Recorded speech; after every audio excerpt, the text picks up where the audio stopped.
I'm Will Ahmed, founder and CEO of Whoop.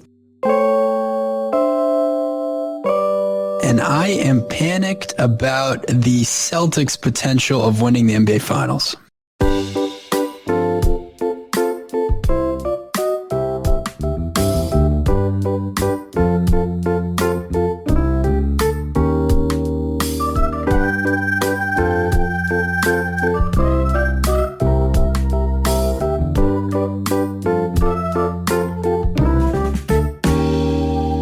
What's up? Not much, Mr. Howitzer. I didn't even say friend or what. What's up, you prick?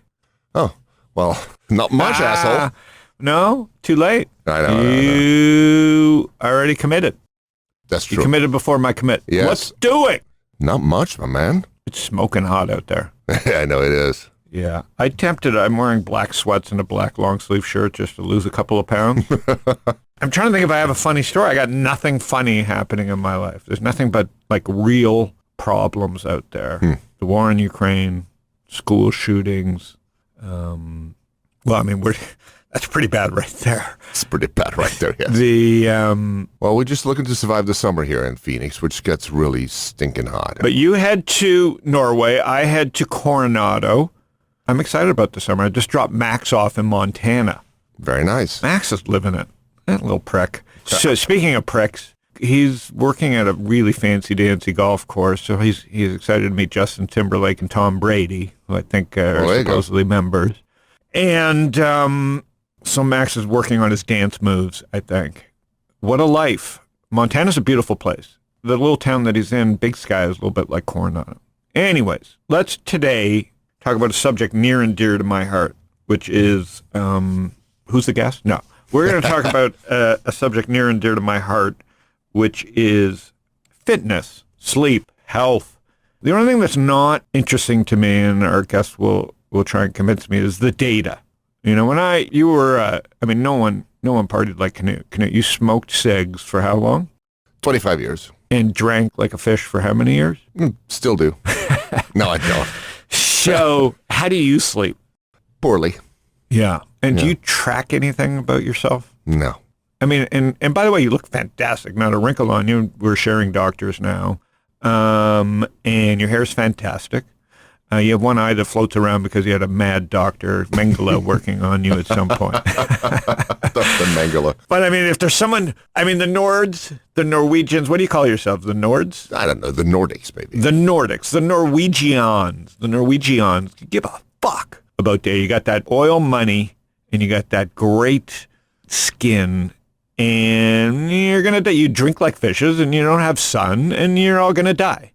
But Americans, is that true, or am I we're all going to die at some point, Howard. I'm making a wild oversimplification of the Nords. Yes.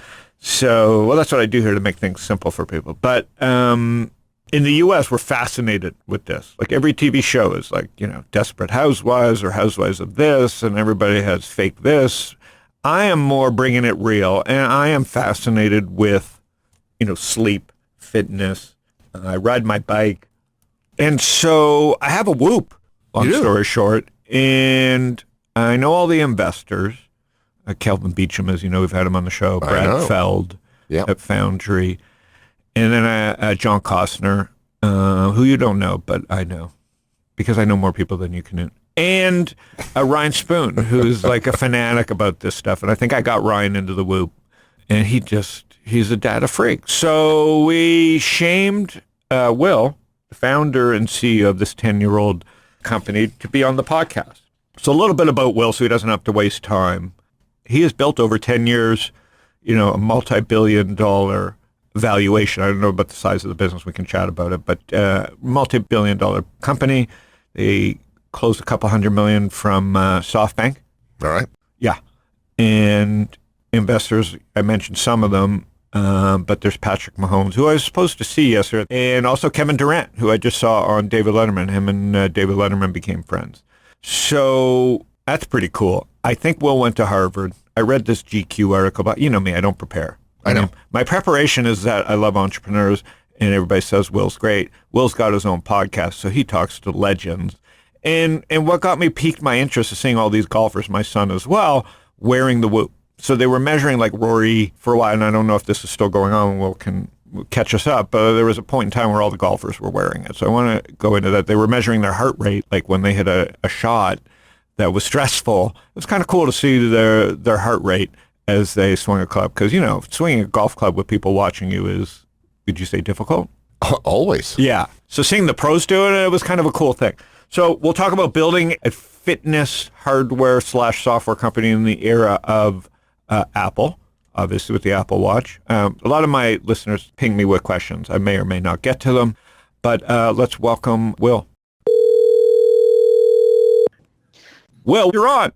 All right. Thanks for having me. Where are you today? I am in Boston. I'm in the Whoop office. Looking out my window, I see Fenway Park.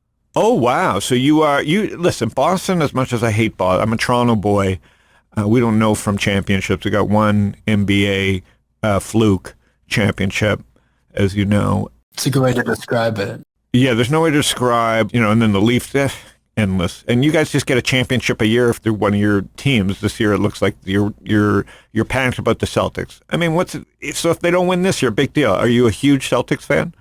I would consider myself a moderate Celtics fan. I am, a Boston native now of 12 plus years. And it's a great town to build a technology business. But for Whoop, we're kind of at the center of health and fitness and sports and research. And Boston has a lot to offer in all those categories. And who is the biggest athlete using the product that is working with the company?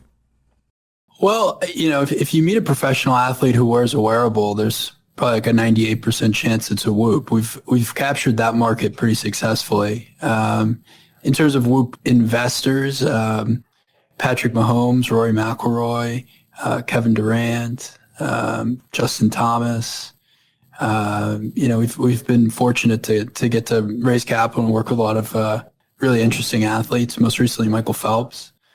But it's also cool just getting photos sent to me of the all-time greats with a Whoop on their wrist. Someone just sent me a photo of Cristiano Ronaldo wearing one, and it starts to touch other industries too. I got a photo recently of Justin Bieber wearing a Whoop, George W. Bush wearing a Whoop. So these are all really different walks of life, but people who are high-performance individuals for sure. Yeah, it would have been cool to see what Bush's heart rate was when he was launching missiles on Iraq, don't you think, Canute? That would be great, yeah. So Canute, make sure you get Will a picture of me wearing my Whoop to bed, because that might be a highlight for him. We need that extra. Maybe just from the chest up then. Have you ever paid someone not to wear your product? Because I am willing to do that as well. Look, we love all Whoop members. I've never met a Whoop customer I didn't like. Well, listen, you haven't lived long enough. You're a young man. Yeah.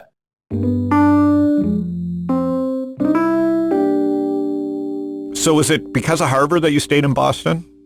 It really was. I mean, I always thought I was going to move the business to New York. I got into the space because I was into sports and exercise. I was a college athlete. I was captain of the Harvard squash team. Felt like I didn't know what I was doing to my body while I was training. And so I did a bunch of physiology research around how you could continuously measure the human body. And a few, 100 medical papers later and a thesis of my own. And I was starting Whoop my senior year. And it just so happened that was around when the Harvard Innovation Lab was getting off the ground. Harvard Innovation Lab being Harvard's version of like an accelerator or a shared office space environment. And I thought I was going to be there just for the summer, but 3 months turned into 18 months. And by the time we graduated from the Harvard Innovation Lab, we were the largest company in there. And at that point, we had raised capital from local investors. We had maybe 15 full-time members of the team. And of course, they lived in Boston. And we were working with a bunch of sports teams in Boston. We were working with a number of professors out of Harvard or MIT. So it all just built on itself. And sure enough, one day you wake up 10 years later and you live in Boston and you've got, some 600 employees. Wow. Well, congrats on that. It really is fantastic. And I can tell that you love what you're doing. You're engaged in the community. It is a community, kind of like what we built at Stock Twits, and How did you meet Brad Feld? How did Foundry? Because they did, before that, they did Fitbit. And so they knew the ups and downs of hardware and stuff. Is it Brad that you met? How did you meet them? Because they have Techstars Boston, but I'm wondering how you guys met. I didn't ask Brad. Well, we were first introduced to Foundry Group, I believe, through Eric Paley at Founder Collective. Founder Collective. Smart. Yeah. So they were seed investors in Whoop. I met Eric at the Harvard Innovation Lab. I think he may have actually been the first venture capitalist I ever met. Yeah. Well, you met one of the greats, Eric. Which was he really is, and that was a great place to start. And he believed in me before a lot of other people believed in me. So I'm forever grateful for that. But years later, so I met Eric in 2013. I think we met Foundry Group in 2019. Oh, got it. So you're well along. Yeah. We were, in the sense that the technology was well along. But the business model, there were aspects of the business model that were still new, because in May of 2018, we made this bet the business transition to being a subscription. Right. So Whoop before 2018 was really in the hardware business, which is a lousy business for a lot of reasons. But particularly it's lousy for customers because you have to pay all this money up front and you don't really know what you're getting. And then you also have a business on the other end that's not necessarily evolving to your needs. And in the case of health improvement or fitness, you really need a product that's going to be constantly evolving, not a product that's a one-time thing. So turning Whoop into a subscription was a very good strategic decision for us. And Foundry Group learned a lot from being investors in Fitbit and seeing that journey, which was a successful journey for them as investors, but one I think where they felt there was still more upside or potential. And one of the areas where I think they saw upside for Whoop was the fact that we had made this big transition to subscription. And is it with Brad that you worked or someone else there? I've worked most closely with Chris Moody, who's on the board of Whoop. From Twitter. And from Gannett. So he knows data and he knows scale for sure. Yeah. So you were in the pit of despair for 6 years building hardware. What was the key breakthrough around hardware? Well, I mean, to be clear, we were in the, I don't know if you call it despair, but we were in the challenge of building everything. Mm-hmm. And for a lot of years, investors thought that was too expensive and too slow, and they were probably right, but they were wrong about the potential of doing all of that really well. And the reality is, if you could build every layer of the technology, the hardware, the software, the analytics, the signal processing, the scoring, the ability to have communities around this technology, in our case, the accessories to go with the technology to make it super wearable. All of those things became core differentiators for Whoop. And today, it's a really powerful stack to be able to interact with because there's a lot of different ways to solve a customer problem. But all of that's sort of irrelevant. The most important thing is that we're in the business of behavior change and health improvement. So if you are trying to quickly summarize what makes Whoop different from any other wearable on the market, the single most important thing, or the single way we think about it, is through the lens of health improvement. So if you've been on Whoop for a year, you have a lower resting heart rate, you have a higher heart rate variability. On average, you're getting about an hour more sleep. You've probably changed at least 2 or 3 things directly about your lifestyle, one of the common ones being alcohol consumption. So that's really how we define our business. And there's a number of layers that we had to get right in order to be in the business of health improvement. But that's how we think about it.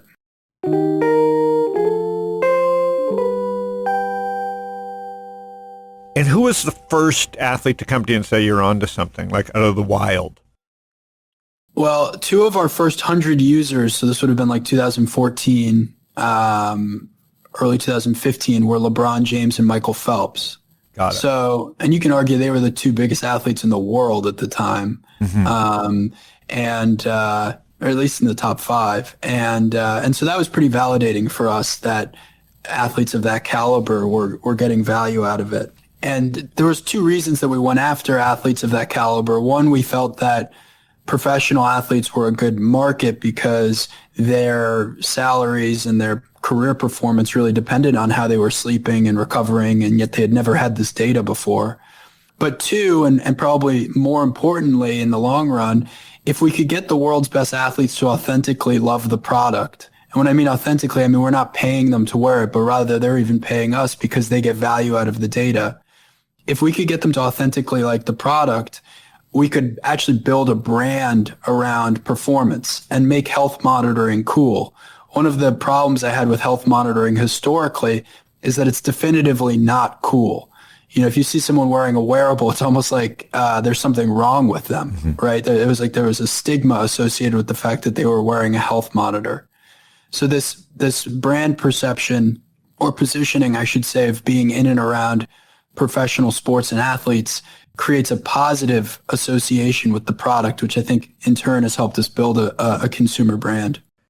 So LeBron comes along, does it, and what's the key what is the key thing that people love about it? So, you know, you're on the mission to unlock human performance, right? It's sleep, strain, recovery. I finally got the last one. So we'll talk about me because maybe I'm an edge case and I'm just not the customer. So I finally got one. Ryan Spin said, you got to get the 4. I think the 4 is your latest one, right? Yeah, Whoop 4.0, yeah. Yep. And so stylistically, it's nice. And I wore it, but I don't drink. And I kind of, because I'm a cyclist, not like a professional or anything good, just because I'm a consistent cyclist, I kind of know why I do fitness, and which is I do fitness so that I can eat more, because all I care about is eating. So cycling is the one thing that allows me to eat whatever the hell I want. Sure. And so I wasn't finding, you know, you don't have time to talk to all your customers. So what am I missing about it? Like, meaning I don't drink. I just suck at sleeping. And I know that if I take an Ambien, I can go to sleep. I also know that probably if I just put down my computer 2-3 hours before, or 3 hours before going to bed, that would be easier. So what does the Whoop do beyond that could help a person who knows it's really still about they've got to make some changes to their habits, and a wearable can't do that for them?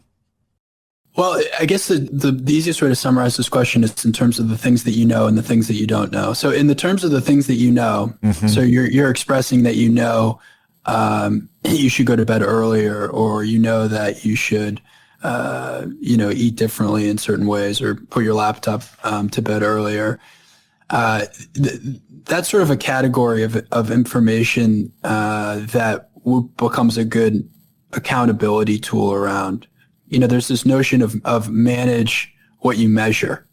And, you know, most people intuitively know that drinking alcohol is not good for them.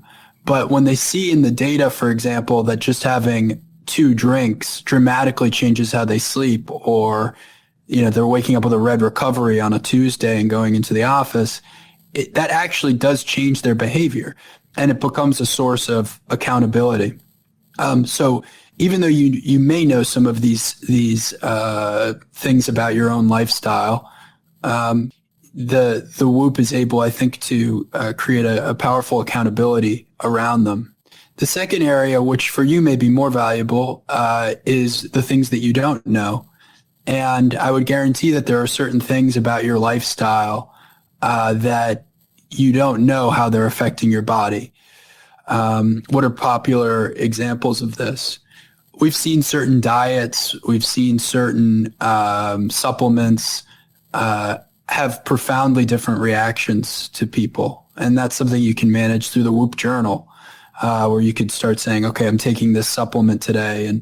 And then Whoop over time will be able to tell you whether or not it's positively or negatively affecting your body.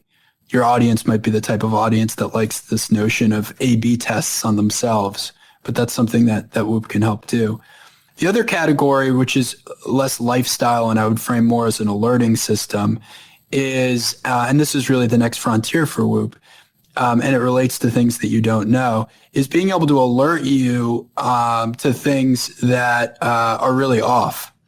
So during COVID-19, the popular example of this has been alerts related to respiratory rate. because it turns out if you have an elevated respiratory rate, that's a sign that you may have COVID-19. So, we've gotten tens of thousands of messages from people related to an elevated respiratory rate being a predictor for them of COVID, which they otherwise would not have known had they not gotten this alert in the app. I've gotten messages from people who got an alert related to their resting heart rate. And because their heart rate was so off, they went and saw a doctor, and it turned out they were having a heart attack. I got a message just last night from a woman who it turned out she had a collapsed lung. She didn't know. So if you think about the potential of where health monitoring is going and where Whoop is going, it's the ability to alert you to things that you have no idea of about your body, and that can ultimately have these hugely important effects on your livelihood. So the number one question I get, and I'm sure you get all the time, because I ask people, what's the questions for Will? And they were like, well, I got to, and I guess I would have this question, but I don't, because I don't wear an Apple Watch. So that got to be the number one question, is like, why can't it do both? So is Apple the biggest competitor in many ways? I mean, it's good for the market. Like, so let me give you my take on watches. It's like everybody's thought the watch market would be dead. It's probably been the best thing ever for Rolex and Patek that the Apple Watch came out. So they've expanded the TAM, let's call it, which is a good cover for you. But I don't want to wear two things. So how do you deal with that? I think Apple's done a great job with the Apple Watch, and I think they've really owned the category of smartwatch. I don't know that they have been that successful as a health monitor. So Whoop is great at all the things that it does, also for all the things that it doesn't do. We've been very intentional and focused about health monitoring. In a given day, we would collect about 1,000 to 10,000 times as much health data as, say, an Apple Watch or a Fitbit. So just right there, you've got this sort of order of magnitude difference in the way that you're approaching health data and health monitoring. And, with that comes all sorts of additional enhancements that we can make to the accuracy of the data or the quality of the feedback and the coaching, and then ultimately driving at health improvement. I hear you on the don't want to wear two things. Interestingly, many people are willing to wear two things as long as they're not both watches.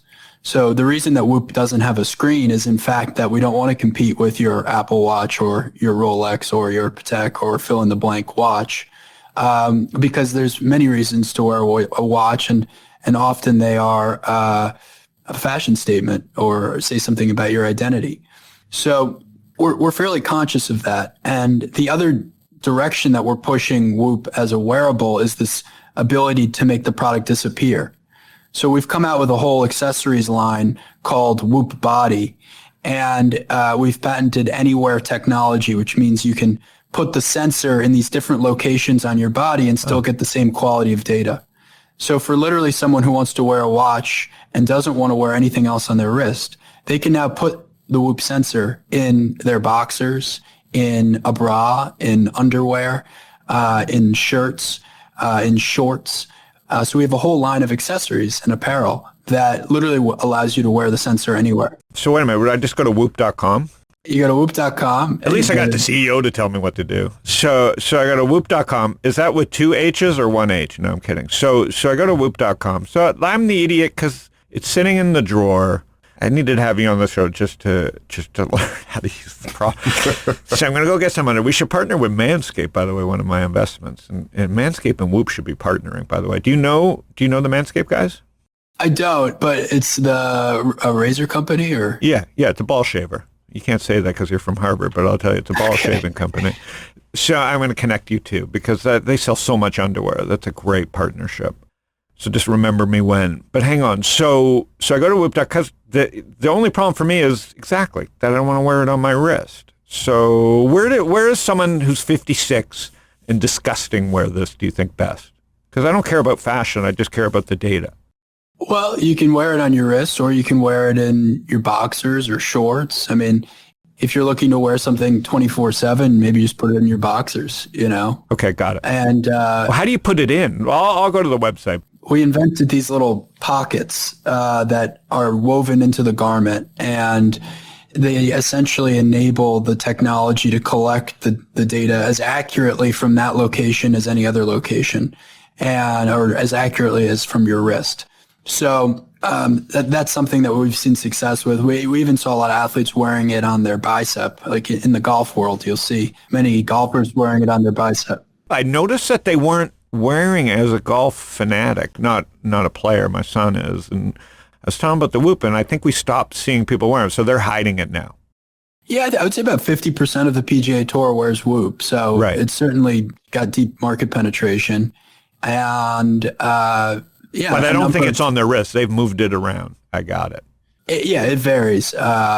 You'll see it on Rory McIlroy's wrist, and you'll see it on Justin Thomas's bicep. Right, because I remember seeing it on Justin's wrist, and these guys are particular about what's on them and how they think through things. So that's interesting. So that's great to. And by the way, we respect that. Right? Yeah. Like at the end of the day, we want to be a tool for the end user, and sports is a finicky thing. Some people don't like wearing stuff on their wrist, and certain activities, like if you're a boxer or a wrestler or even racket sports, people may not want to have something on their wrist. So that's where the garments come in. The fact that people can now wear it in a pair of boxers, you don't even know it's there. Women wearing it in a bra. I mean, that's pretty powerful. So should I have two? Should I have the watch when I want to wear the watch and then a garment? So you have to buy two of these now? Well, the power is that it's the same sensor. Oh, so I can take it out of the watch and store it in the underwear.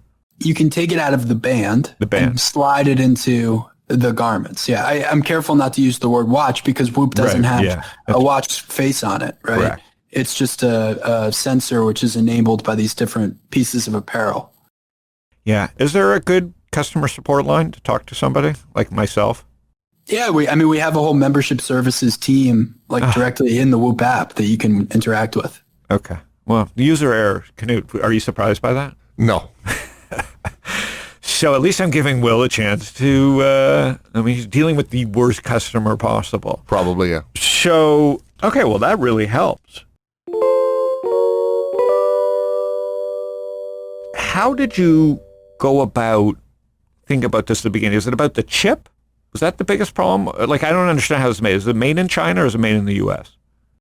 Well, we manufacture now in both China and in Mexico.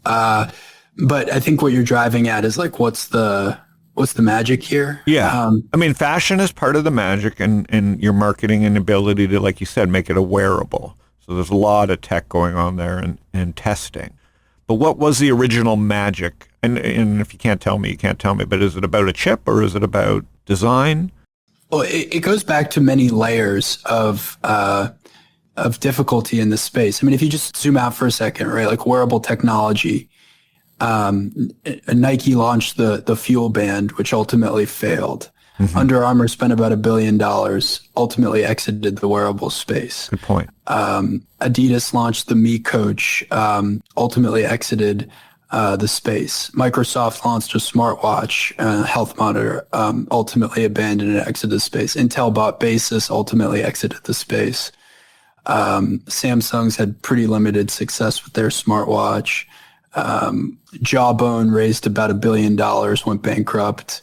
Fitbit, pretty good success story, but they went public for $8 billion, sold for $2.2 billion. To Google, right? To Google. Right. So, I bring all this up because, and there's probably 20 more startups I could name in the last 10 years that have failed in the wearable space. I bring this up just to emphasize that I do think it's a really difficult space. Like those are really good companies. Yeah. And with really, with like really talented people. So I think it's a uniquely difficult space because you have to be able to build hardware that is super accurate or super technologically advanced. But you also have to create something that people are willing to wear and willing to wear 24/7. And that just introduces this whole other layer of complexity and challenge. And for Whoop, we've really had to be great, I think, at building hardware and software and analytics, and we've had to be great at design. And, you probably also need some notion of community or brand to have a chance in this space. So we've built all of that stuff from scratch. And I think it's why along the way, so many investors passed on Whoop because it was kind of scary in terms of its ambition. Yeah, now that goes down to a bunch of other questions. So where were you raised? I grew up on the North Shore of Long Island. Got it. And so was fitness always kind of your thing? Yeah, like I was always into sports. I probably played a dozen sports when I was, 10 years old. And I played 5 different sports in high school, and then I also played squash in college. Yeah, I'm from Toronto, so I played squash. What does your left toenail, big toenail, look like? Have you lost a nail recently? My nails are just fine, thank you. Oh, I thought squash. Everybody jams their toes. It was brutal. Is squash popular still? Yeah, it's increasingly popular, especially internationally. I mean, it's got a bigger presence internationally even than in the U.S., but within college sports, it's been growing in popularity. So, was this the first company you started? Whoop is not just the first company I started. It's my first full-time job. Wow. Okay, so you did this right after. So how old are you today? I'm 32. Oh, you're a baby. Well, congratulations. Thank you. All right. Well, we don't do that often. So I didn't know it was your first because, I do heavy due diligence because I'm 56 and just assume everybody else is in their 50s if they're successful. Understood. So it's a little disappointing. At first, I'm upset that now you're only 32, but congratulations. So it is. So who you got lucky with Eric early? Who, like in terms of mentorship, you got a lot of stuff to learn here. How do you deal with being mentored in this space? Who's kind of been stepping up here? Well, I think it's evolved with different stages of the company. I think the first few years of the company, the 2 most important things I was managing were the design of this overall wearable system, which, as we've established, was pretty ambitious and complex, and being really thoughtful about what to do and what not to do. So, for example, we made the strategic decision that we weren't going to be a watch, that we weren't going to create all this different smartwatch functionality. We weren't going to measure steps. Like there was a bunch of things that strategically we decided not to do. However, we did decide we were going to invent a modular charger, which means that you can charge Whoop without ever taking it off your body, because continuous monitoring was so important. So that would be an example of like something in the early years, which put us on a 10-year trajectory. From a design standpoint.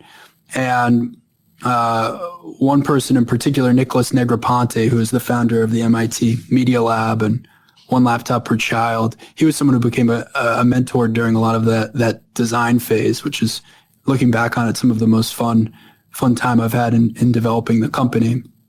The other thing in the first few years was not running out of money. And so that's where... Oh, the old running out of money problem. Yeah, and we were constantly running out of money for years because the technology took a lot longer to build, and it also took us a while to find the right business model. So, some of our early stage investors were quite helpful in that regard. People like Eric Paley and Jeff Fagnan and Jeff Accomplished. He's so smart. Jeez. Yeah, you got great investors. Yeah. All right. So what is it that you will 5 years from now think take it to a next level? Obviously, forgetting the product that exists today and improving on it. Is it all about packing more into the community? Is it about media? What do you do here? I think community and media will be important layers to the platform. But if you want to just look at it over a 3 to 5 year period, I think the most powerful transformation that Whoop will make is to go from improving people's lives to saving their lives. And that's the potential of health monitoring, is that you can identify and diagnose things about the human body that individuals can't feel. We've gotten a taste of this with COVID-19. We've gotten a taste of this with individuals realizing they were about to have a heart attack, or they had some unique disease and didn't know why, and they go to their doctor and it turns out they have Lyme disease, or they've got mono, or they've got some condition that otherwise they wouldn't have recognized had they not been measuring their bodies.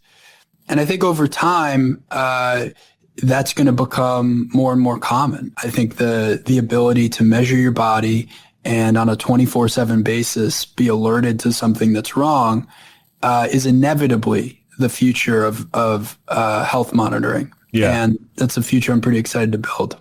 Okay, well, I buy into that. I got to start thinking through how I would think about it in a different way, because I'm not going to be the Whoop customer that cares about getting better at fitness. But I am the type of customer that wouldn't mind being alerted for whatever I'm paying a month. How much is it a month that I'm paying? It's like $20 to $30. Okay. So I am the type of customer that happily pay that if I could be alerted to something. So I have to use this product better, Canute. So yes. Will you stay on me? Absolutely. Will you check my underwear tomorrow? No, thank you. So there really is, I think that's the right answer for you. So there has to be a way to re-trigger me, and maybe I'm not opening my email, but like you should know that I'm not using it and want to know why, no? For sure. Yeah. So I don't know what's broken in that system, meaning that I shouldn't have. What do you mean what's broken? I'm on your podcast. This is how we get you back. I haven't made you laugh, so you haven't actually. This could be a robot, so you are a tough one to crack. Usually people, this is the longest I've gone without a chuckle from somebody, so you're doing good.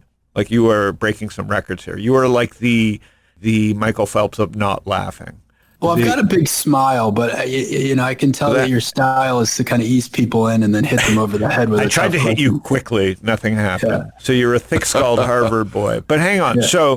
But I really care about these things because the smartest people, the people I look up to in the world, are super bullish on this. I'm friends with Kelvin Beachum, and he loves this, and I'm friends with John Costner, who and he loves this, and Ryan Spoon and Brad Feld. So it's like people that I look up to as like both fitness and brains and style, even though it's weird style, and fashion.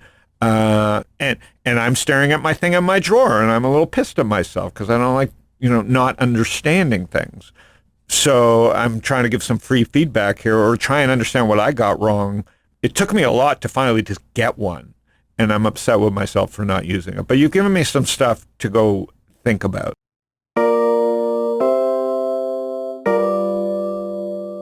And why did you start a podcast? Just because you like it, or it's good for the brand, or both? Well, I was realizing I was having all these fascinating conversations with people who were wearing Whoop. They were high-performance individuals or professional athletes or, CEOs of big companies, doctors. And so I was thinking to myself, like, gosh, that was a great soundbite that this person just said to me. It was fascinating and an interesting way to use the product, or some kind of nuance about their lifestyle that was performance oriented, things related to mindset. And so I said to myself, like, wouldn't that be interesting if that were more widely told? And a podcast is also an interesting thing because it is sort of known as being more of an organic channel, whereas we have all these really interesting people who pay Whoop that we don't pay in turn. It felt like a good organic way to have conversations. And so I said, let's do 10 of them and see how it goes. I certainly wasn't committed to it for the long run, but I think this week we just released our 178th episode. So it's gone better than I could have hoped. And so you've done all of them, right? You're the host. I've hosted, probably 75, 80% of them. And, they're with the world's best athletes. They're with health experts. They're with doctors, mindset coaches, all sorts of really interesting people. And I think the common thread is health improvement or human performance. Is this the best podcast you've ever done? This one right now? Yeah. I don't think so, but I'm it's maybe it's trending. No, it'll never trend. So who was your favorite guest? Gosh, that's a tough one. Okay, two. Okay, well, the first person who came to mind, which blew your mind, like you were like, whoa, and they had fun too. I interviewed Alex Honnold. Do you know who that is? Is he on death row? He's the climber from Free Solo. Oh my God, that guy has hands. That guy's unbelievable. Best athlete in the world. Is one of my favorite movies. What is wrong with him? So for people who aren't familiar with Alex, he scaled El Capitan, this enormous he's not Jewish. Slab of a mountain without using any ropes. I think he laughed. Canute laughed. Which was said to be possible. You had a short chuckle there. I heard a chuckle. Canute just... Yeah. bring that up in the production of it, Canute. Not a problem. Yeah. So anyway, so that guy is unbelievable. So keep going.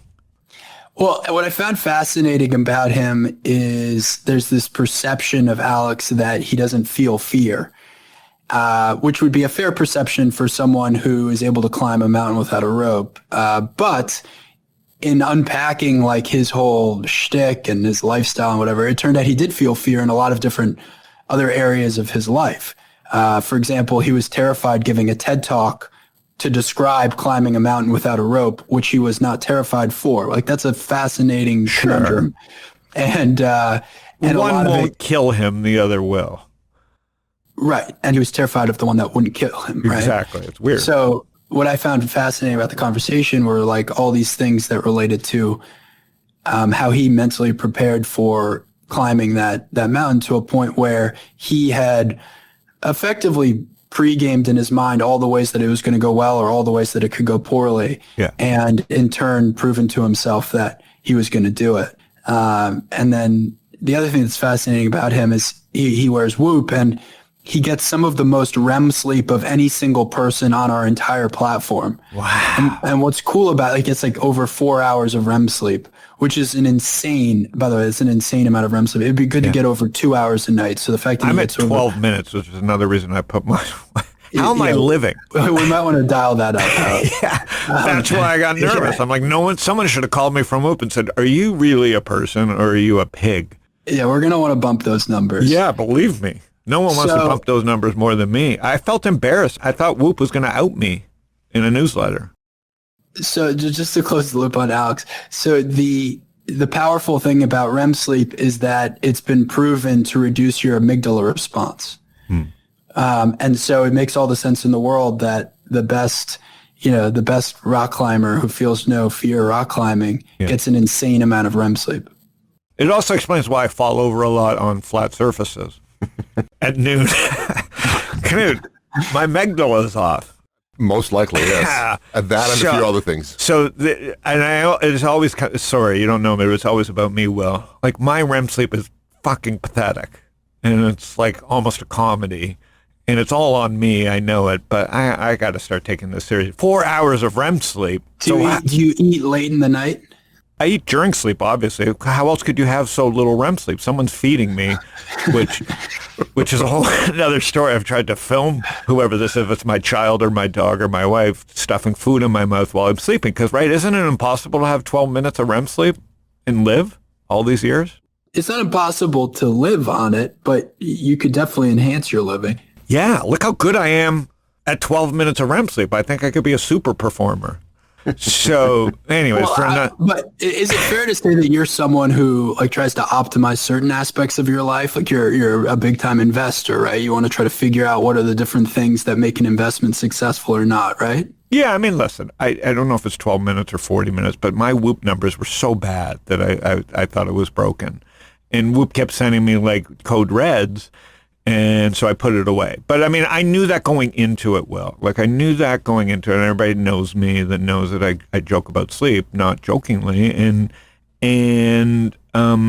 it's a fascination of mine. I have the 8 Sleep Founder on, and I'm on the fence with that. It's because I know the tricks, and I know it's up to me to improve my sleep, and I know I'd be a better performer, but I perform pretty well. I don't perform. I don't even know what that means, but I haven't hit the point where I'm like totally dialed in like some of my friends in data. But like you said, 4 hours of REM sleep versus my like 1 hour. This guy is unbelievable. Do you think that's a little bit genetic?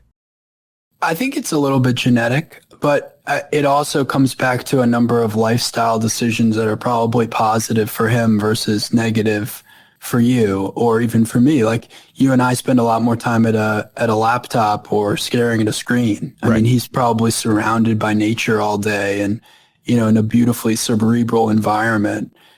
He probably doesn't consume caffeine. I'm sure he has a number of things related to his lifestyle. And if I went back and re-listened to the Whoop podcast with Alex Honnold, I could actually identify those things because we talked about it. Well, I'm excited to listen to the podcast. A non-athlete that you had on, you learned a lot. So I'm excited to go to the podcast myself, but a non-athlete that blew your mind. Well, the first guest I had was David Stern. Oh, rest in peace. Who built the NBA. Yeah, may he rest in peace. And he became a friend and a mentor to me too for a couple of years there. But his whole story about building the NBA and the number of things he had to overcome to pull it off. I mean, people take for granted what sports teams are worth today, but David was one of the key leaders who made not just the NBA, but sports broadly as big as they are today.